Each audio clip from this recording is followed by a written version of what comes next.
that wants to stay on after, I will turn it off at the end of the hour.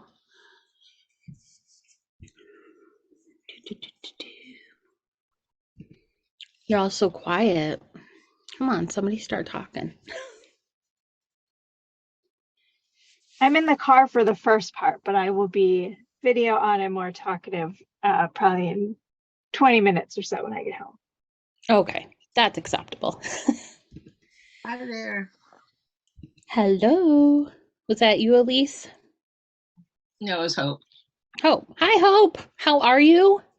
I'm doing all right. How about you? It's been a fast week. Yeah, kind of a lousy week, but maybe. I get that. Where is Kevin? Let me just check and make sure he's not messaging me.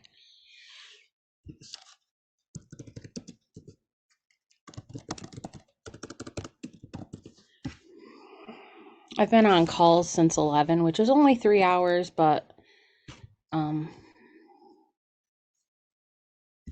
already a little sleepy. Ooh, wait a minute.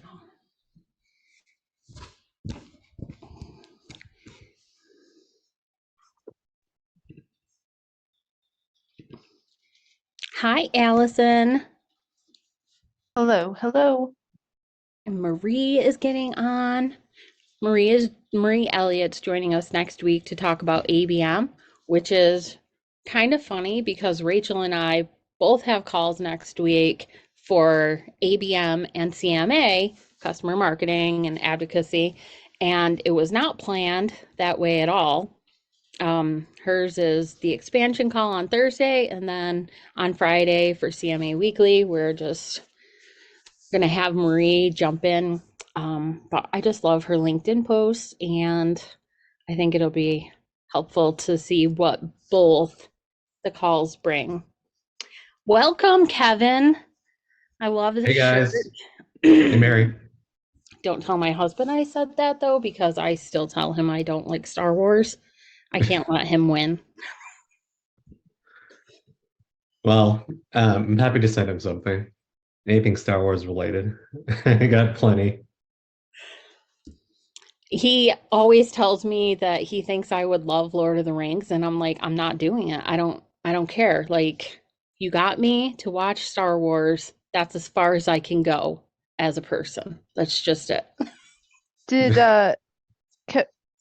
maybe I already told Kevin, did I tell you the story, the Star Wars story with my birthday with my husband? Have I shared that with you? No, I don't think you have. Okay, well, guess what day my birthday is? May 4th. It is. 5th. It is May 4th. I had never heard May the 4th be with you until I was 26 years or whatever it was when we met. And he's like, it's destiny, because he's a huge Star Wars, like huge fan. Never heard it before, and I'm actually think it might be part of the reason that he married me. So yeah, there you go. I'm with you, Mary. I'm not the biggest, but it has become part of my life. I had no choice whatsoever, Yeah. it's That's like, good. but it's how he remembers my birthday, so he'll never forget. So That's awesome. Well, I would I love to meet knew him at one point. I knew we can make who that happen. Chewbacca was before I got married. I was like, yeah, I know who Chewbacca is. That's Star Wars. Um, and I would not give in. I was like, I'm not doing it. I don't care. But then my best friend was like ended up being a Star Wars fan and got my kids into it with McDonald's toys. And it's all been downhill since that. And then a few years ago, they had the little baby Yoda, and my husband paused the TV, ran into the bathroom, was like, "You need to hurry up and get out here." I'm like, it's the bathroom, dude. Come out. And he's like, "Look at this. You're gonna love it." And it was baby Yoda on the screen, and I was like, "Okay, you've got me. I'll watch now." That's baby. You make anything into baby format, and it's got a whole new generation of people sucked in. Oh, Anyway, okay, I'm gonna mute now, but I like Wicket. That was Grogu. my extent. So there you Yes, go. I have probably 30 Funko Pops that are Star Wars now. So But I there are have, yeah, hundreds of them. There are hundreds. So that doesn't mean I like Star Wars. nice. Yeah, I have them all over me. Like you can't really see, but let me move my. So there's stuff up there, and then you can kind of see it over there. Yes, yeah. I love that you have all that stuff because my husband is like, I don't know, just growing up, I thought, well, what are these men going to do someday when they have all these toys? And I guess it's just keep collecting them. So, all right then. Okay, well, it's five after. Today we have Kevin. And Kevin, can you say your last name just so I don't mess it up? Yeah, Lao. Lau. Hmm. That's what I thought. Today we have Kevin Lau, and he recently did another course, a mini course on some CMA frameworks. So I thought it'd be good to have him hop on and tell us a bit about it and some of the frameworks he thinks about with customer marketing. And some people had questions about GPI. So if we can push those in at the end, we will. Yeah, And yeah, take it away. sure. Well, thanks, Mary, for the time. Hey, everyone.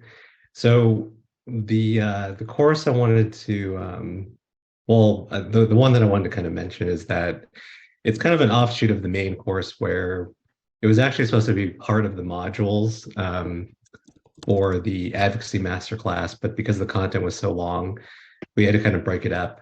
And if I had to kind of pick one thing to focus on, it would probably be this. We call it strategic frameworks because it's kind of a deep dive into something that's like super actionable. If you start a new role, you took it on like a larger remit. What are the things you can do immediately to start driving impact within the first 90, 120 days? I know that Mary and Allison and a couple others also beta tested it. So we'll love you guys' feedback as well as we kind of go through it. But it's meant to be pretty actionable. It's short. It's only about an hour, hour and a half worth of content. There's also some extra bonus content from some other interviews that they conducted with CMA and customer success professionals. But it's the same kind of framework that I use, F5, what I've used at Marketo, as we kind of expanded into Adobe. And it's really just about like, how do you start to position your programs, both to your executive stakeholders, and then also to your cross-functional leaders that you're working with, whether it's customer success, sales, and whatnot, as you kind of think about building and rolling out your programs. So I'll actually just show you, let me show you the site. Just have a bunch of tabs open. Let me know if you guys could see this. Oh, actually, I think Mary, you have to give me access? Yeah, I just did. I'm really bad at that. Sorry. No, no worries. Okay. So we call it like a micro course because it's not huge lift in terms of content, but this is basically kind of what's included. I'm showing you the kind of the resource page here, but if you go kind of back, you can see on the left-hand side, there's some stuff around just some of the basics. I mentioned some of the interviews that were conducted. It's also meant to be kind of self-paced, so it's not, each chunk of content's pretty short in general. And then I also give you kind of like the playbook of how you kind of start to think about each of your programs and how to kind of map it out from a timeline standpoint. So as an example, here's the actual deck. One thing that I've noticed, and I try to go back to whenever I position programs, even at F5, is thinking about how do you start to launch MVPs, or it doesn't have to be so super fleshed out, but at least you get to a point where you can roll things out quickly. I find that a lot of executives, they like it when you test things and you experiment because typically it doesn't cost a lot of money. It's usually meant to be fast and nimble. And as you start to get results and implement it, you could always go back and make changes down the road. So some of the programs we use this framework for include things like cabs to launching user group programs to building out, influencer initiatives or running a customer rewards program. But it gives you kind of a runway to start to experiment and go from there. And this is just kind of shows you the general framework. So usually I try to start with, interviewing customers, the actual process for how to engage your executives and your stakeholders, and then what does that vision look like, and then being able to launch it. And so that's what a lot of the content here is in the slides. It gives some examples, and what your charter could look like and how you can articulate it. And then here's like some examples from, like I said, from a playbook.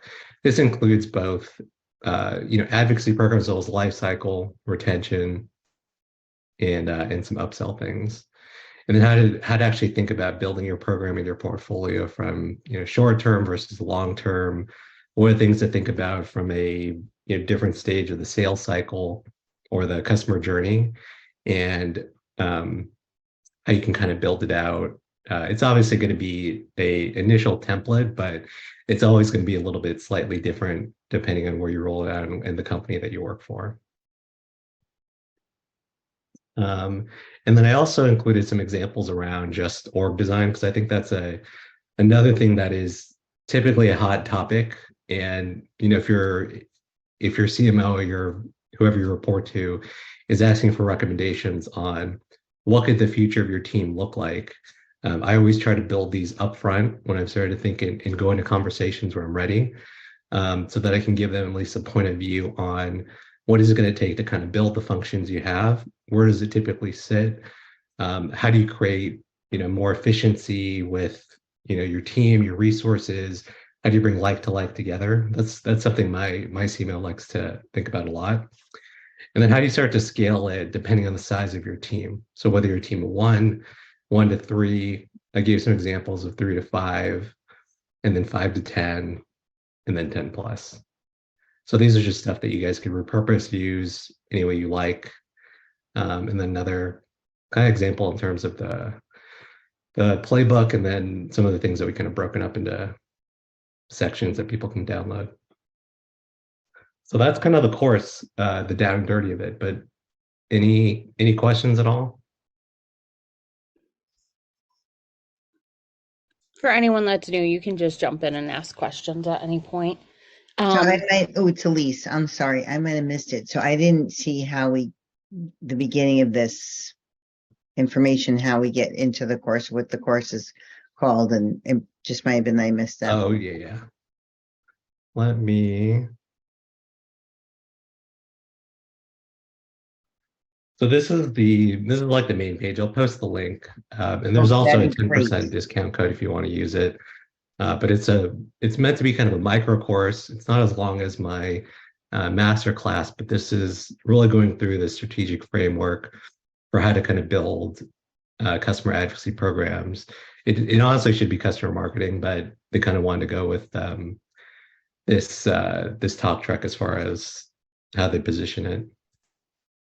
And so this goes. I'll put this in the chat. Thank you. Kevin, recommended before or after the masterclass? I don't want to say like you don't have to take the masterclass, but I almost would say start with this first, because it'll give you, literally what you need initially just to kind of kick things off. And then if you want to start thinking about advanced things around how do I build specific types of programs and around community advocacy, lifecycle, et cetera, you could take the main course. I'm also working on launching another one, I think in about a month and a half or so, which is going to be focused on lifecycle and retention. And then after that, there's going to be a measurement one. Life cycle and retention are really popular areas right now that a lot of people are asking me about. So that's exciting. Somebody else, go ahead, jump in. Oh, no, I was just going to say, Kevin, if you don't mind me chiming in on that, I agree. I would, this one, like the micro course first, I did it the other way around, right? Did the master class and then did the micro course. And I had that moment on the micro course, where I was like, do the micro course first. It's a great, like, lay the foundation. And then if you're so inclined, the master class, and Kevin's very humble, but you know, I'll be not humble on his behalf and say that in the master class, if you're like further on your journey, it really goes in the weeds. Like, it goes in the weeds in a very good way on how to do more, build out different stuff, expand your advocacy program and your role as an advocacy professional. And if you're even further down the journey, there's even stuff like I'm sitting there learning stuff, doing the master class, and I've been around the block a couple times. So I took things away. So definitely that, Christine, that question about the order. And that's why I think that makes sense. One of the things I really liked about this mini course is that there's some of that change management stuff that can be really difficult for people that are coming into customer marketing and advocacy and don't realize how hard it can be to get other teams on board and like getting them to care about what you're working on. So one, I would agree that I would do this one first. And two, I think going through like the presentations is great. Like, it gives you a visual idea of what's there. But for me, listening to Kevin talk through the videos is more helpful than just seeing the visual of the frameworks. And that's the same with the with the master class as well.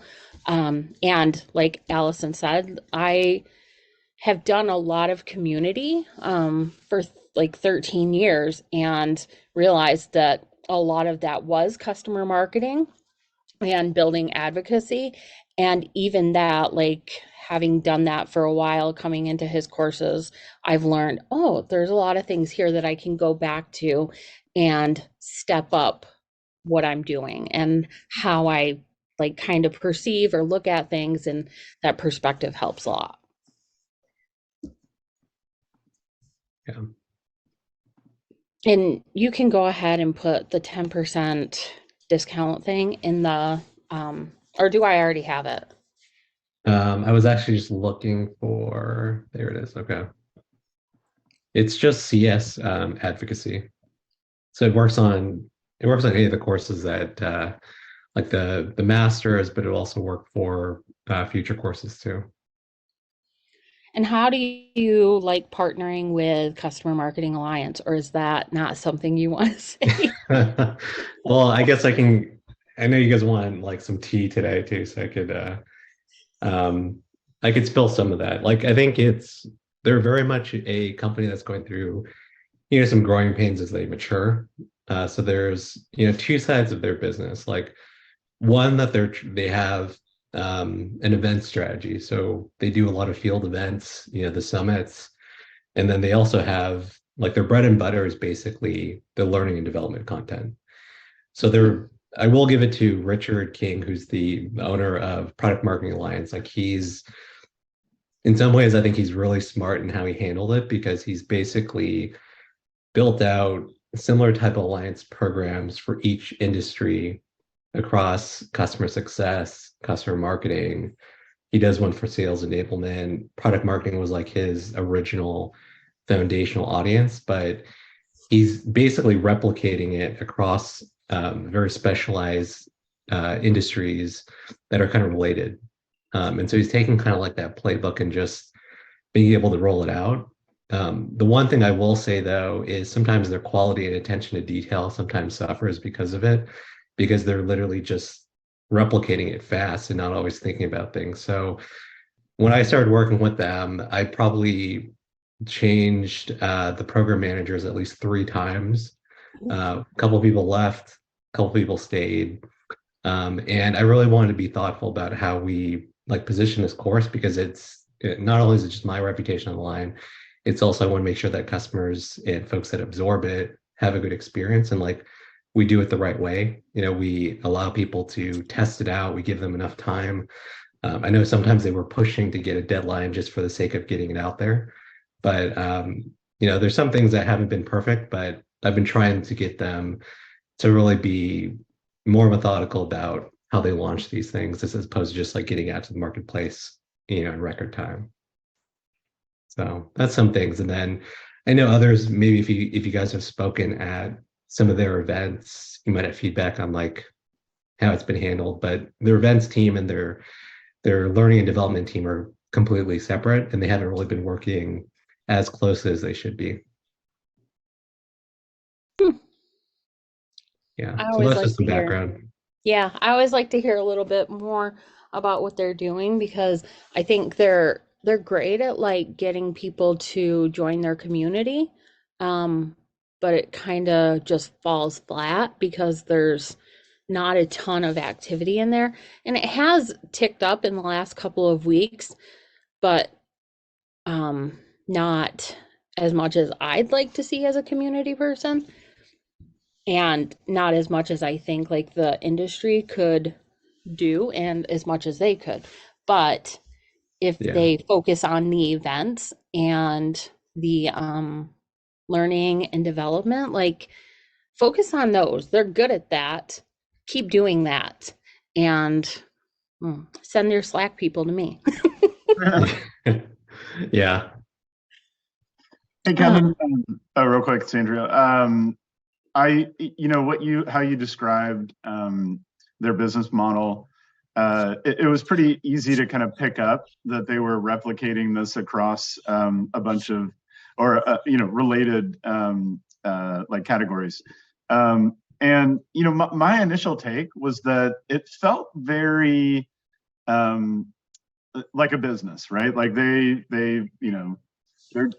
trying to sorry, phone's ringing. They're trying to maximize their profits and revenue and all that, and it just felt a little, I don't want to say disingenuous, right? Yeah. With like how it felt so much like a business, I guess. So that's kind of my take on the on the training and education side. You and I attended their event in Las Vegas last year, and while I think they pulled it together nicely, it wasn't very well attended. I don't know Right. if you felt the same Yeah. way, but there was like, I don't know how many people, maybe 30 or 35, maybe 40 people. I don't know. And then they had a number of vendors, but they didn't, I don't know, maybe I missed it, but did they allow vendors to like have an opportunity to present outside of Influitive because they've got a close relationship with Influitive? So I've also heard this from like Liz and Dina too, about just they want to charge vendors a lot of money, even consultants, just to get speaking slots. But of course, these folks already have a lot of expertise in the space. And I've tried to ask them too, like, can we do, panels with these folks, or can we do something, as a group, if that's, something that could work instead. And they've been a little bit resistant. And so I think they're trying to make as much money from these things as possible. And so that's where it's like sometimes they can be, perceived as a little bit greedy. Yeah. I think like Andrew, I have a very similar view of it. Like I had even reached out to them several times about doing things together as a community, not charging or anything, like just giving some feedback to their community managers because this is a very helpful space. And I think that's one of the things that when we look at it as, oh, it's just a business, they're not like, it doesn't feel like they super care. And from a group of people in customer marketing and advocacy, we tend to be pretty highly emotionally intelligent. And when a company doesn't really care about that, I think it can affect us differently, and make us feel like, well, then I don't want to spend my time with you, or, something like that. We care a lot about our customers, and I think that comes across in what we expect from companies that we work with too. Yeah, So totally. it's a little bit harder when you're getting, you're on their Slacks. I'm on 3 of them because I like to, it's easy pickings to find new people to talk to because there's not a lot of engagement, but they have the introduction channels and I jump on and say hi and meet new people because I like to. But there's Yeah. definitely room for them to take a more personal approach, even in business.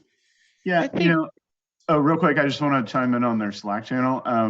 Somebody, this was a while ago, but somebody posted like, "Hey, I need some help or support, right? Like launching my program or something like that." And I was like, "Hey, I Liz and Dina did not ask me to do a plug, but I was like, hey, you should get a hold of these folks. They're wonderful people, super smart, all that, right?" That my response was deleted. And I was like, "Oh, I'm not going to spend any more time in your Slack channel, if this is what's going to happen."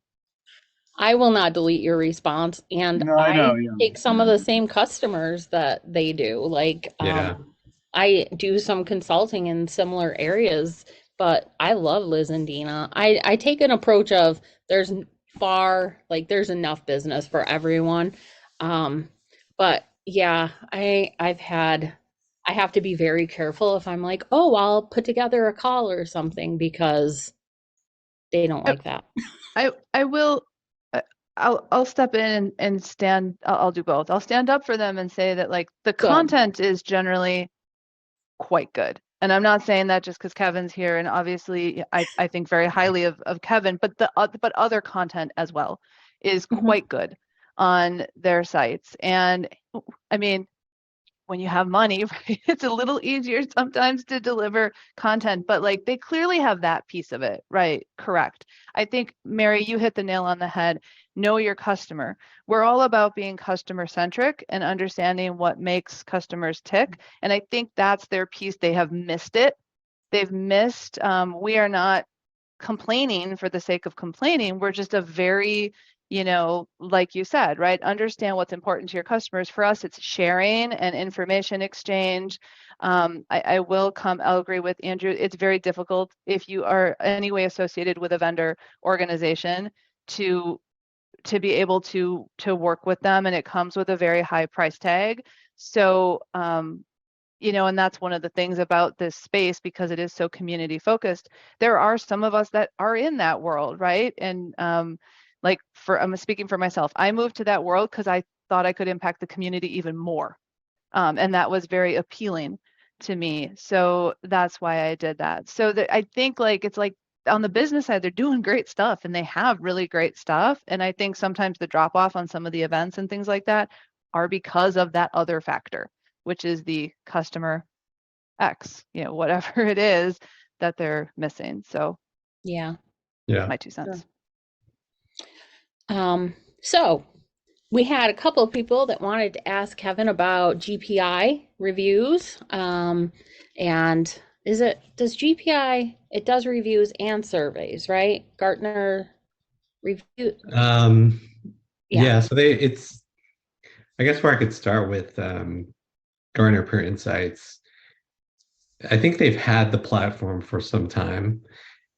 Previously it didn't really get a lot of love. Honestly, if you compare it to, sites like Trust Radius and G2, which are in PeerSpot, which have been out there, and you have paid profiles, you have they have a lead gen component as well. I think with Gartner, it was always sort of like an afterthought because they make a crap ton of money from like their consulting that they do and their analyst relations arm, right? So this felt like it was a little bit, off to the side. And I think it was like back in 2020 when they started to change the process for how they were evaluating MQs. And so I think it was largely based on customers' appetite to be available for analyst inquiries, especially when the pandemic was going on. And so we had to go through it at Adobe when we had to support something like 20, 25 MQs across the business. So you can imagine it's like insane. They have a massive analyst relations team, and our team within customer advocacy, customer marketing wasn't huge by any means to support that many different MQs because it was always an always on type of campaign. And so we had to kind of think about the process and how do we create these initiatives to make it easier and more digestible so we're not always hitting up a customer every couple weeks for something. Obviously, some of the personas and the end users sometimes different, but we had to put a lot of effort and emphasis on how do we drive reviews through email and other digital channels, as well as looking at it from an event strategy standpoint. Here at F5, it's a little bit different. It's not as large of a company. The depth of products is a little bit different too, but within our space, within cybersecurity, it's pretty competitive at the same time. And so before I joined, we had really only like 3 Gartner reviews at all. Like security customers, if you guys ever worked with them, they're typically a little bit more shy and they hate marketers. And so right off the bat, it's more challenging just to get their engagement. But similar approach if you're doing a review campaign with the other channels. With Gartner, there's an incentive. There's like a $25 gift card. You can give more if you want, but you use that as a hook. And we worked pretty closely with our customer success and sales teams to really just identify a short list of customers to run the campaign and cherry pick some individuals and some folks, but position it from a customer feedback standpoint. We rolled out a new solution offering about a year ago. And so there's our SaaS business, which is really pretty much brand new. That doesn't have a huge customer base. We only have maybe like 200 customers over there. And that's kind of like the future of F5. Primarily we've been known for like our hardware offerings. And so that's kind of operated a little bit more of a startup environment. And so we had to drive, all this energy. We launched a campaign back in January. So we ran the campaign from like maybe about like 4 or 5 weeks. And we tried to incentivize the sellers with, a couple of gift cards and things like that, nothing fancy. And then we also had a weekly leaderboard. So the way that I got it to work really is like I had someone on my team really quarterback the whole initiative. But we had these leaderboards going on to encourage the sellers in the field to get recognized because they all love their name in lights and whatnot. And so we use that as an initial hook to get them more awareness. They got the incentive, which I don't think it wasn't that much money to them, but it was kind of like a nice thing we added on top. And we made it more competitive in nature so that they'd want to continue to drive the reviews. And then I started piling on, folks within leadership to weigh in and cheer the reps on. And so that kind of added another layer of awareness. And I also had the different territories or regions compete with each other. So that kind of helped, get it a little bit more competitive and getting folks to want to weigh in more. So we ran the campaign for about 4 to 6 weeks. And at the end of it, we started seeing huge spikes in reviews coming in. The one thing that is kind of annoying with Gartner is that it's all anonymous reviews, so you can't even get public. The other thing is the way that they qualify a review is sometimes a little bit sketchy. Like they don't tell you off the bat, like why this review has been rejected or why it should be accepted. And so you just really are able to see kind of like the pipeline, like what's in funnel and then what the output would be. But you don't really get to have any say other than that. You just have like a dashboard that shows it. And so Gartner is now placing a good significance on pure insights as one qualifier for MQ placement in the future. It's not the only thing. Like they're still doing analyst inquiries and whatnot, but to find out what the exact percentage of impact that has, I mean, it's anyone's guess unless you work for Gartner. But that is something that they will continue using going forward. 35%. Allison just posted that the Gartner account rep told her that they decline over 35% of all reviews, which I'm not slinging mud. Like I'm really not. I'm just sharing it. So if in case anyone gets like upset and they're like, why are they not approving my reviews? That upset me and I like took it up the chain at Gartner as high as I could. This is when I worked and MQ like was my world. And they said, don't feel bad. Like to have 27% or whatever it was, the norm is over 35. That may have shifted in the last year or so. So I'm not sure. Higher is even higher now. Yeah. Okay. Yeah, I mean, it's a pretty shitty experience for a customer. Like you make them go through this thing and like the review gets rejected and you don't have any reason to tell them like why. But yeah. Yeah, that's what killed me because customers would ask me. They would say, I didn't get my approval email. Like I wrote you a review and it's not there. I don't get it. And that's what started it. When I'm like, can you please look into this? Can you please dig into this kind of thing? And that's when I learned that. And I'm like, what do you say to a customer who just took that? But if anyone wants to know, tell your customers, take the review, go put it somewhere else. I'm not promoting platforms. I'm just saying, don't let them feel like they did it for nothing. You Yeah. know, give them some other options and say, please, you know, feel free to share it here. We want to have your voice heard. It's important to us.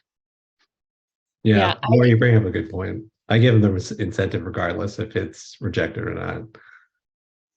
yeah, when I was at Demand Base, I only had one MQ that I worked on, and it was crazy. Like we got placed and I think we were the leader or something, but it was tough to swing it all. And we'd log in and be like, okay, we have 5 reviews that are like in the funnel, and then 3 would be approved and the other 2 wouldn't. And then it's like, go out there and find even more because our, well, Sixth Sense was our competitor and they just got 7 more. So there's just this constant back and forth. Yeah. Yeah, real quick. So Kevin, you know, you mentioned cherry pick, and I couldn't agree with you more because the stakes are so high with Gartner Peer Insights. You really can't afford to get less than stellar reviews because it impacts it's one of the factors that impacts your Magic Quadrant placement. The other thing that I always strive to try to achieve was the customer's choice distinction that you can earn, right? By having, you know, high reviews or positive reviews. So, you know, it's not like the other platforms like Allison mentioned, you know, G2, Trust Radius, and PeerSpot. I would open that up to any customer that was willing to write a review, good, bad, in between, right? But for Gartner Peer Insights, like only, you know, happy customers, right? That I would direct to Gartner Peer Insights, like based on their NPS, based on like my conversations with them, doing a customer story or a video or whatever. So it's kind of, it's not I feel like it's not an accurate representation of like the category and the customers that are writing reviews there. So, you know, I get, you know, PeerSpot, Trust Radius, you know, G2. I feel like that is more of an accurate representation as from a buyer's perspective. Yeah. That's true. Yeah, but from the organization's perspective, they really want to see that you get that from Gartner and other places. I don't But I don't know if it's, oh, I'm sorry, Mary. Did I interrupt you? no, go ahead. I don't know I don't know if our customers actually know about that, Andrew, or if it's just we know that because we're behind the scenes, you know. Like to me, I think our customers do view Gartner as meaningful. But I'm interested to hear what people have to say about that. No, I 100% agree. Like from the buyer's perspective, they don't know what we know, or, you know, I don't know that it's commonly known that the things that we're talking about right now. Yeah. Yeah. And I think it does depend on the industry for sure. Like some industries are super dependent because they're old school of just, oh, because it has MQ placement, like I trust this like the Bible that these are the right vendors I should work with. And it's also largely, you know, based on perceptions too from like your executive team. Like what do they look as success with this stuff too? Yeah, so I've been thinking more about that with executives and like just because there's so many out there that are like, oh, our competitor does this, or another company I like does this, so we're going to do this. And just thinking about the emotional side of how we approach things in SaaS, but that's a completely different topic and call. So thank you for sharing anyway. If you have that call, Mary, I'd love to sit and be a fly on the wall on that call. I will just say, and this is why I'm not in sales. I would be such a sucky salesperson. But I always, because I'm hearing, what you guys are saying in two things, because Marie had like a really interesting question in the chat about tracking success and usefulness of some of these sites. So two things. One, I agree with Andrew on the whole cherry pick thing, right? And that's why I always say, like, diversify. If you're in the luxurious position of being able to work with multiple review sites, do it, because it's just, I just think it's a best practice. But then you can also like push some traffic that way and actually use it to feed your Gartner outreach. Because you can kind of find out like, wow, I didn't know that customer thought we, like spit like rainbows out of, it's just good to know that stuff so that you can then kind of use them and leverage them. And then it's really interesting, Marie's question about, are you tracking what's useful? Like G2 and Gartner, like Gartner's probably always the first one, right? Because it has a reputation and they do great stuff and they put out great content.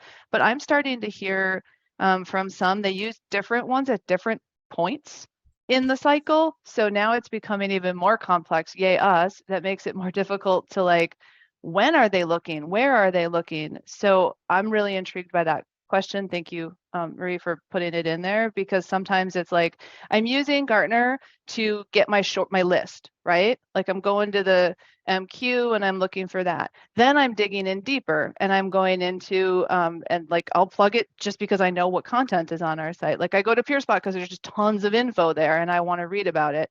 And then they kind of come back around again. So it's different ones at different times, at least just what I'm hearing to kind of answer that.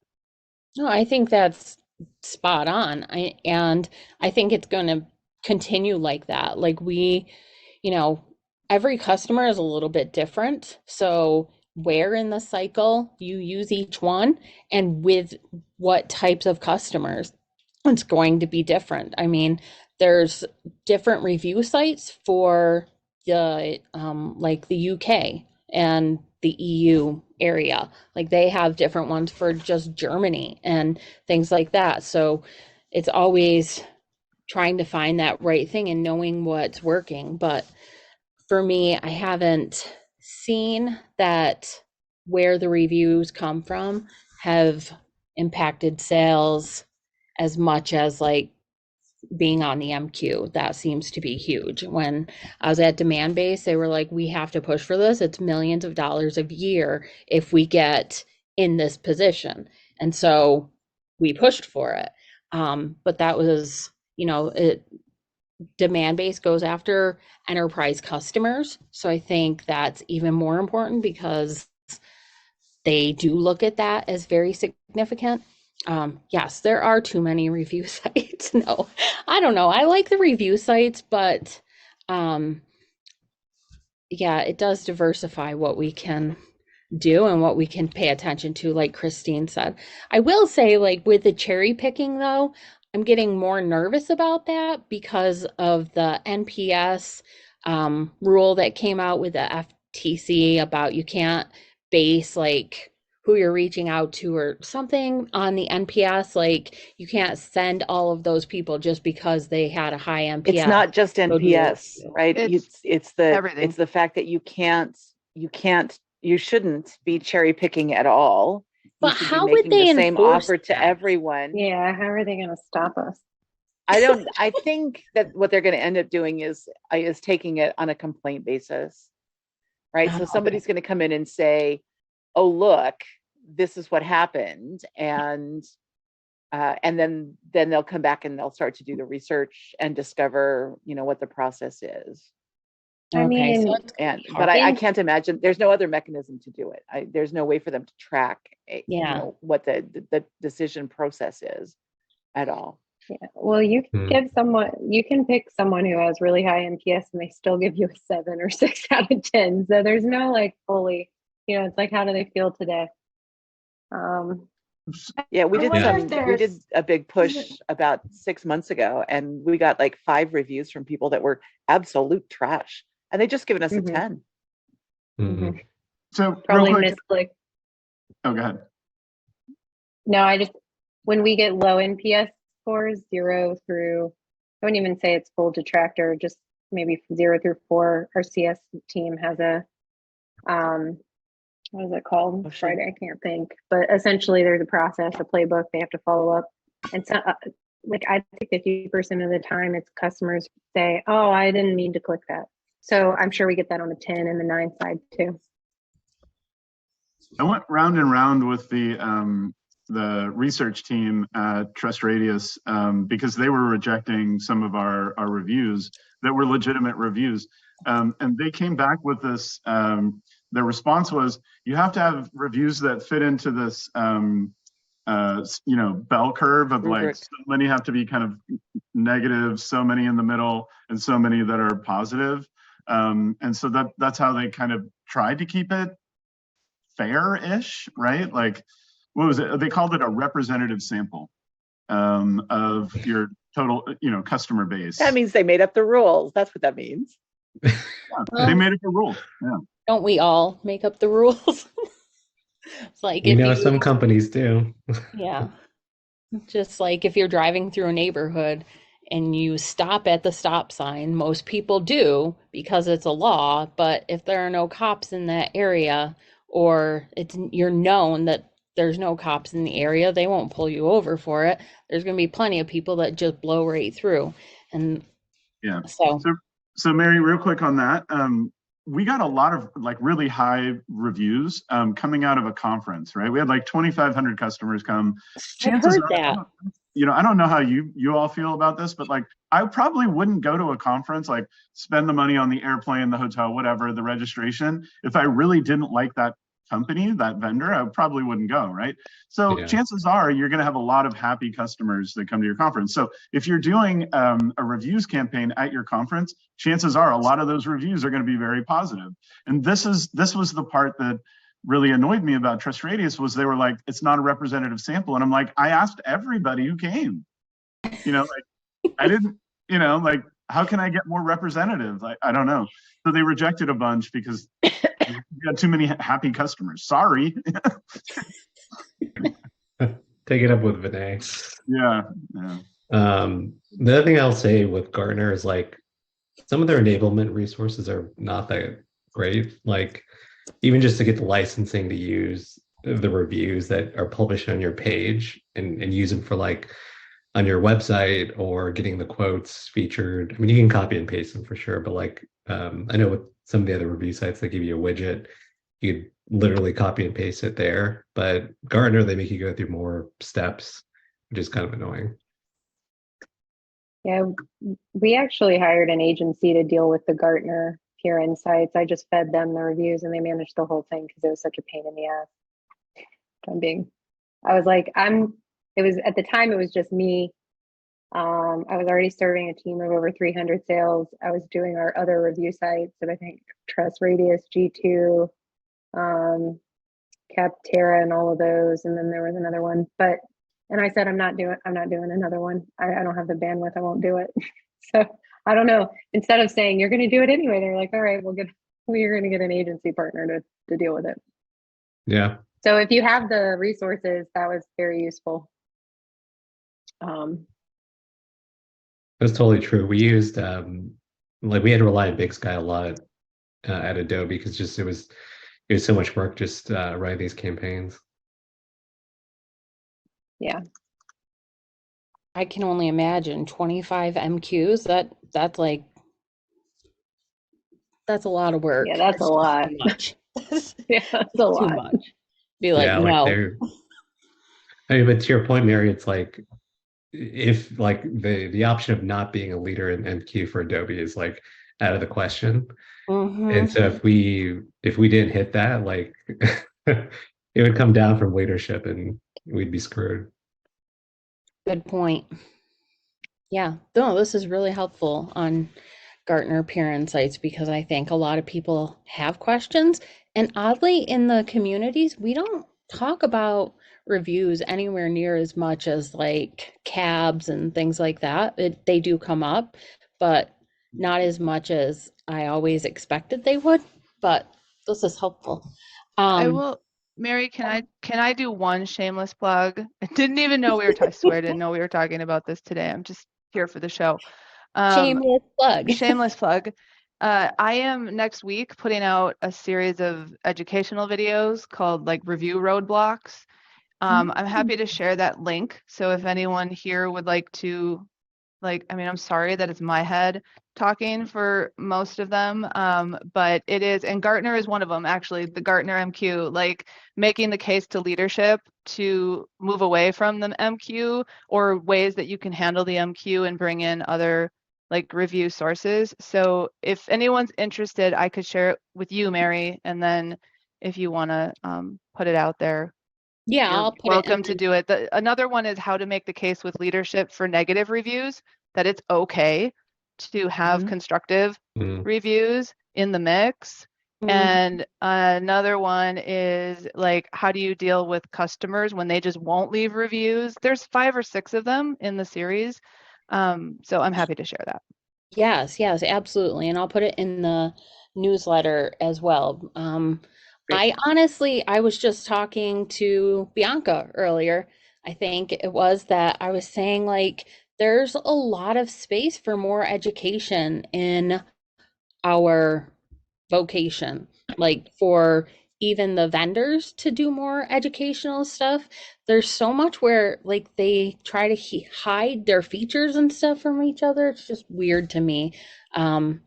Where I'm just like, just put it out there, help people be successful because that's why you don't have like why you have churn. So Yeah. yes, put it out there. I will share it and I'll share courses and all sorts of stuff. I share most things in the space, but not everything, but I do try to share most things. So that is what we were going to talk about with Kevin today. Kevin had some other things that he had offered to, well, not so much offered as we begged for him to share. And if anybody wants to hop off because it's the end of the call and you can stay on if you want to, we're going to have a little tea spilling time. One other thing I'll just mention, I am hiring if anyone's looking for a role. I posted in the Slack channel as well. But there's a really great opportunity at F5 for anyone that's interested, and all the details are over there. It looks like an awesome job. I'm like, ooh, I could almost apply for that, but okay. So let's talk. Tell us stuff. What do we want to talk about? I can't believe You turned off the recording, right? Sorry. It's going off right now. Sorry. Give me just a second. Turn off the I transcript. brought my tea. I'm ready. Okay. All right. Wait, there's still Oh, yes. a vendor here though. Who's the vendor?